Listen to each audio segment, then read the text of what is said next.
Hello students, कैसे हैं आप सभी। चलिए बात करते हैं हमारा नया चैप्टर इंटीजर्स।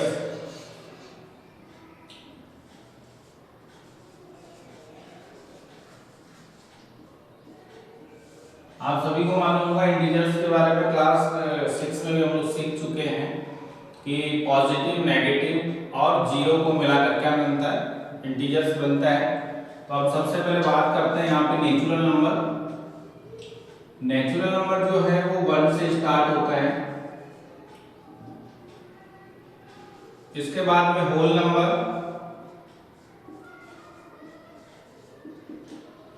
और इसी के साथ में फिर आता है इंटीजर। यदि आप नेगेटिव नंबर्स इसमें इंक्लूड कर देंगे, जीरो इंक्लूड कर देंगे और पॉजिटिव नंबर्स इंक्लूड कर देंगे तो क्या हो जाएगा, आपका इंटीजर बन जाएगा। नंबर लाइन पे कैसे शो करते हैं इसको देखें।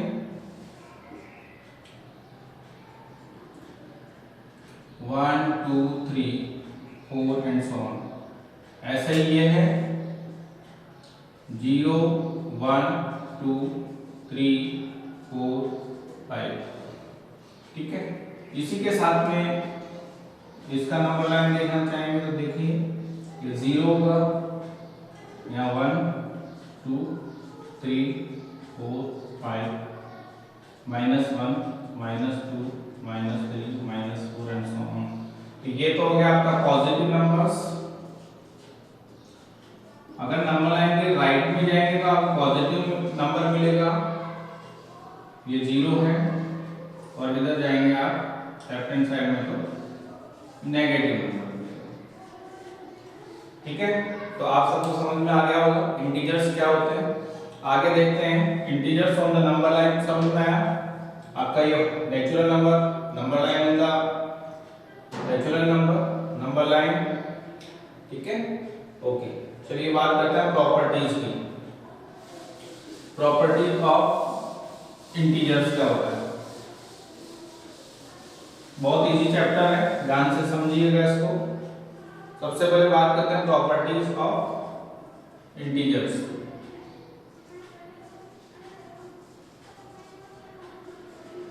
और प्रॉपर्टीज ऑफ इंटीजर्स, जिसमें देखें सबसे पहले बात करते हैं closure property. Closure property,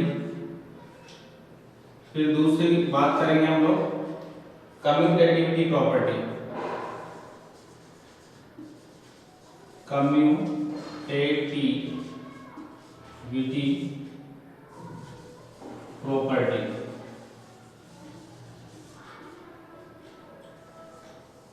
third property होगी आपकी associativity property.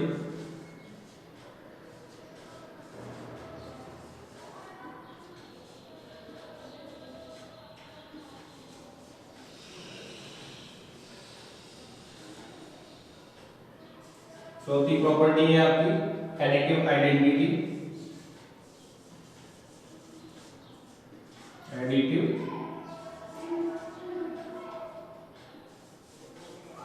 Identity.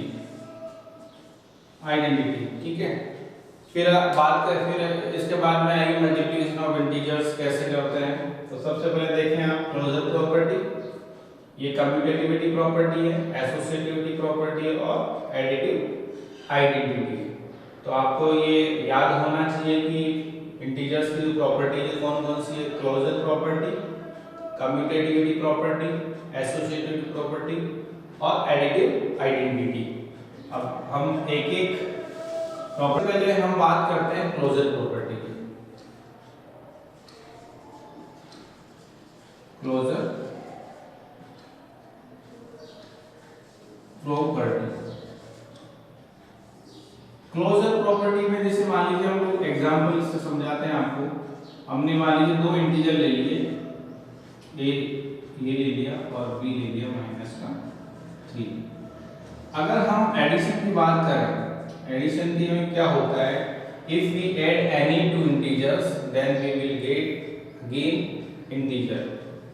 9 plus minus 3, ये क्या हो जाएगा आपका 9 माइनस 3 इक्वल टू 6। इसका मतलब ये हुआ यदि आप किसी भी दो इंटीजर्स को ऐड करते हैं तो आपको वापस रिजल्ट में इंटीजर ही मिलेगा। और ये टेबल जरूर आप लोग याद करें, यदि माइनस को माइनस से मल्टीप्लाई करेंगे तो प्लस मिलेगा, प्लस को प्लस से मल्टीप्लाई करेंगे तो प्लस मिलेगा, माइनस को प्लस से करेंगे तो माइनस मिलेगा, और प्लस को माइनस से करेंगे तो माइनस मिलेगा। इसको जरूर आप लोग याद रखें। चलिए आगे देखते हैं। तो ये क्या हो जाएगा, integers are closure under addition. इसको क्या कहेंगे, एडिशन के क्लोजर प्रॉपर्टी हुई।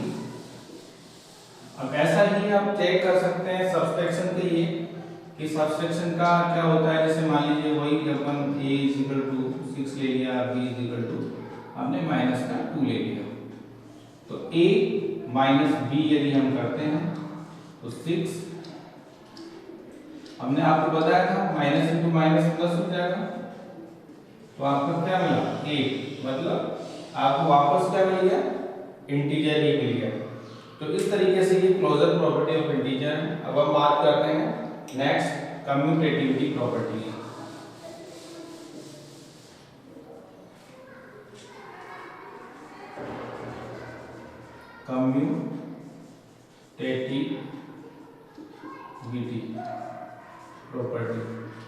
कम्यूटेटिविटी प्रॉपर्टी में क्या होता है, जो कि यहाँ पे भी जैसे मान लीजिए आप दो इंटीजर लेते हैं और उसको आप किसी भी तरीके से ऐड करें, जैसे a को b से ऐड कर दीजिए या b को a से ऐड कर दीजिए, तो आपको रिजल्ट सेम मिलेगा। जैसे एग्जांपल a मान लीजिए -2 ले लिया और b मान लीजिए हमने 5 ले लिया, तो a + b -2 + 5, रिजल्ट क्या मिला, 5 में से -2 गया तो 3। फिर यहाँ देखें आप b + a, तो b आपका 5 है और a आपका ये है, तो 5 - 2, आपका आंसर क्या मिला 3। तो आंसर क्या होगा, सेम मिला। तो रिजल्ट यदि सेम मिलता है तो यहाँ पे कौन सी प्रॉपर्टी यूज होगी, कम्यूटेटिविटी प्रॉपर्टी। ये हमेशा ध्यान रखिएगा कि कम्यूटेटिविटी प्रॉपर्टी में a + b = b + a होना चाहिए। चलिए अब बात करते हैं next property, associativity property.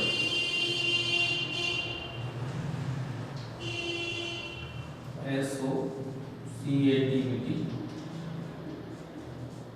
Property,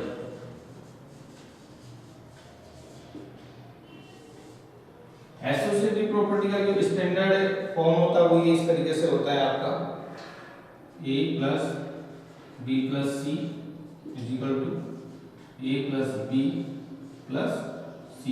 यहाँ पे हमने कितने इंटीजर लिए हैं, 3 इंटीजर लिए हैं a b c। एक एग्जांपल ले लेते हैं, a -2 b 1 और c 5।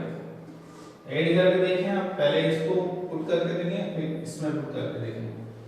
तो यहाँ देखिए -2 + 1 + 5 -2 + 6 4 आंसर है। ऐसा इधर देख करके देखें, पहले किसको ऐड करना है, यहाँ पे पहले b + c को किया, फिर उसमें a को ऐड किया, यहाँ पे पहले a + b करेंगे और फिर उसमें c जोड़ेंगे। तो यहाँ करेंगे, आप क्या मिला -2 + 1, ये क्या हो गया आपका -1 हो गया, +5, तो -1 + 5, ये क्या आ गया आपका 4 आंसर आएगा। ठीक है, तो यहाँ पे आंसर क्या है, सेम है। तो यहाँ पे क्या हो जाएगा, ये क्या होगा, एसोसिएटिव प्रॉपर्टी ऑफ इंटीजर्स। ये प्रॉपर्टीज को ध्यान से पढ़िएगा, आपको ये बहुत इंपॉर्टेंट है। क्वेश्चंस का सॉल्यूशन जब हम करेंगे तो इनका जरूरत पड़ेगा हमको। Next additive identity. Additive identity.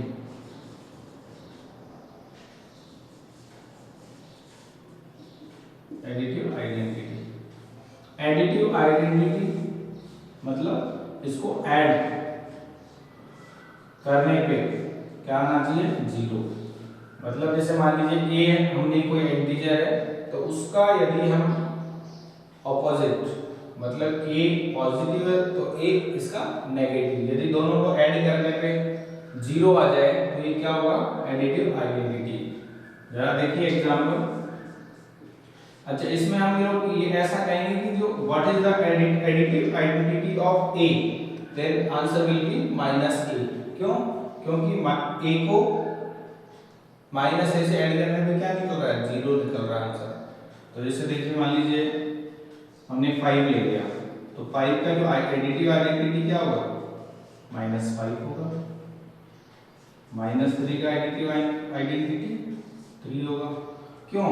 क्योंकि जैसे मान लीजिए आप इनको ऐड करेंगे तो आपका आंसर क्या मिल रहा है, 0 मिलना चाहिए इस तरीके से, ठीक है।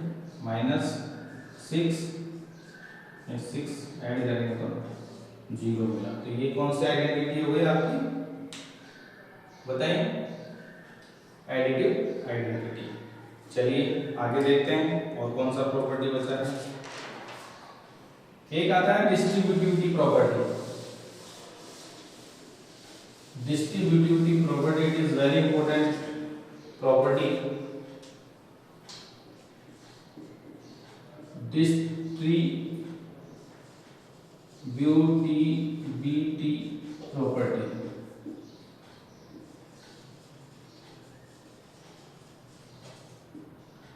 डिस्ट्रीब्यूटिविटी प्रॉपर्टी बहुत ही आसान प्रॉपर्टी है। जैसे मान लीजिए ये कोई एग्जाम्पल लेके समझते हैं। ये 5 है, 2 + 3, इसको हमको सॉल्व करना है, मल्टीप्लाई करना है। कैसे करेंगे, पहले हम 5 को 2 से मल्टीप्लाई करेंगे और फिर 5 को 3 से मल्टीप्लाई करेंगे। 5 × 2 + 5 × 3, तो ये होगा आपका 10 + 15, तो क्या हो गया आपका 25 आंसर आ गया। तो इस प्रॉपर्टी को हम क्या बोलते हैं, डिस्ट्रीब्यूटिविटी प्रॉपर्टी। और इसका जो स्टैंडर्ड फॉर्म होता है वो इस तरीके से होता है, a × b और a × c। स्टूडेंट क्या करते हैं, इसमें कई बार गलती कर देते हैं कि a को b से तो मल्टीप्लाई कर देते हैं बट a को c से मल्टीप्लाई नहीं करते हैं। तो ध्यान देने वाली बात है कि a को b से भी मल्टीप्लाई करना और c से भी मल्टीप्लाई करना है। ये आपकी आइडेंटिटी आपका डिस्ट्रीब्यूटिविटी प्रॉपर्टी है। तो इसी तरीके से जो प्रॉपर्टीज हैं, closure property, commutativity property, associative property, distributivity property, ये नेचुरल नंबर्स के लिए भी होती है, होल नंबर्स के लिए भी होती है और इंटीजर्स के लिए भी होती है, जो कि हमने आपको बता दी है। फिर सभी नंबर्स के लिए प्रॉपर्टीज अप्लाई होती हैं, रेशनल नंबर के लिए भी होती है, जो कि आप आगे की क्लासों में पढ़ोगे। तो यहाँ तक ये हमने इंटीजर्स का पूरा इंट्रोडक्शन आपको बता दिया। अब हम बात करेंगे नेक्स्ट क्लास में, हमारा जो एक्सरसाइज है उनके क्वेश्चंस की बात करेंगे। जब तक आप इसको ध्यान से सीखें।